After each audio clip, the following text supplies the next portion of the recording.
Angie Rodríguez y los multimillonarios contratos, sí, con Jorge Tobar Vélez.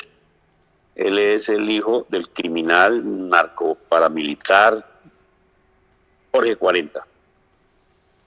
Este señor Jorge Tobar Vélez es congresista con unas curules de paz que ganó.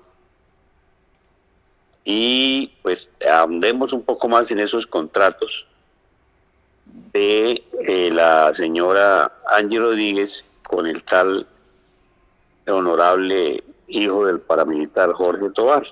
Bueno, no estoy diciendo que Jorge Tobar Vélez sea un crimen como lo es su papá, no, porque necesariamente no es así.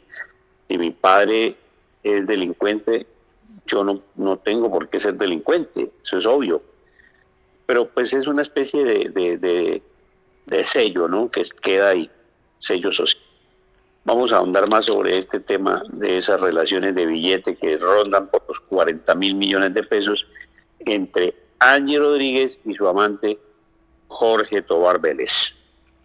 ¿Debería importarnos quién es el novio de Angie Rodríguez? No, pero tal vez sí. Uno podría decir que la vida privada de los funcionarios públicos no le importa absolutamente a nadie. Y sí, debería ser así. El problema no es ese.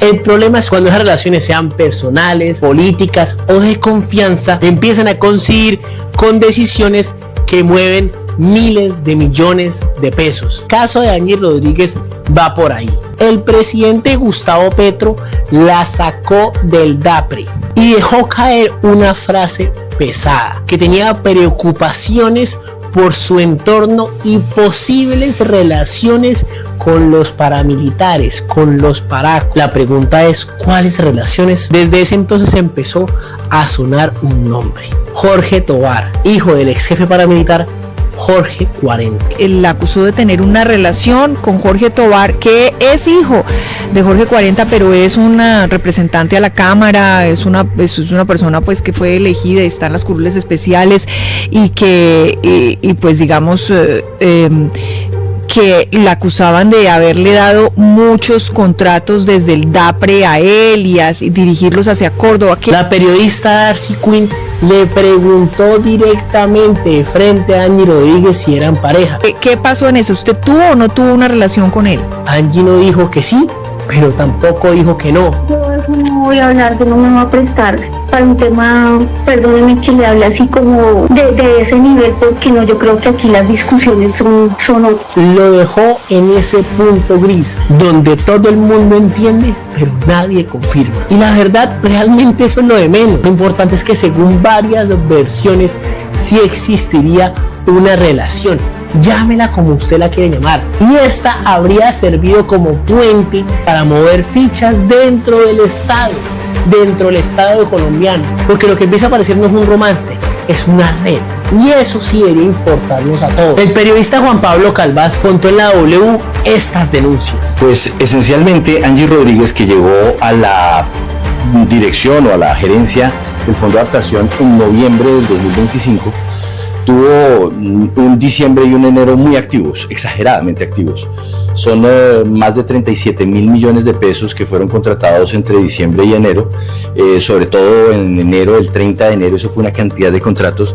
Estamos hablando de más de 270 contratos de prestación de servicios, que además ella dice que no, que son necesarios para el trabajo y el desempeño de las labores de la entidad. Sin embargo, en realidad, de esos 270 contratos, solamente son un poco más de 80 los que venían de periodos anteriores, es decir, los que uno podría pensar que efectivamente están cumpliendo una labor misional de la entidad siendo contratista. Los otros son personas nuevas, nuevos contratistas, nuevas personas que llegan entonces a ocupar un cargo que, según nos dicen algunas fuentes, en muchas ocasiones ni siquiera son cargos reales o responsabilidades reales, sino simplemente son personas a las que les pagan por existir. Hay varios contratistas que tienen vínculos con la costa caribe. Ahí aparece el Caribe. Y hay contratistas de todos los colores y sabores, o sea, hay personas que ya están en la tercera edad, hay personas que no tienen profesión, bachilleres que contratan para hacer labores que en principio debería ser un profesional. Es una cantidad de contratos un tanto perturbadora y que además deja muchas inquietudes sobre el por qué. ¿Por qué convirtieron a una entidad meramente técnica y que se dedica a contratar con terceros la realización de unas obras de adaptación, como lo dice el nombre de la empresa o de la entidad, de repente contratando un montón de profesionales para hacer qué? Y esa es una inquietud que nos debería responder la gerente del Fondo de Adaptación. Y alrededor de todo esto aparecen nombres que en política no son improvisados. Alfredo, conocido como AP Cuello, con un gran peso político en el Cesar, y el señor Wadid Mansur, hoy preso, no condenado, preso por el escándalo en la unidad de gestión de riesgo. Gente que sabe cómo se mueve el poder, cómo se reparten las cuotas, cómo se arman las estructuras de contratación pública, y preciso en fondos como los del Fondo de Adaptación. Por eso Jorge Tovar no es un detalle menor, no es un romance así X, no es el novio de, es un congresista de la República. ¿Quién le importa que Angie Rodríguez tenga un novio? Importa cómo está manejando la plata. La Procuraduría General de la Nación ya abrió investigación sobre todos estos temas del Fondo de Adaptación. Y cuando todo esto pasa, ya no es un tema privado, ya no es un tema de intimidad, es un tema público.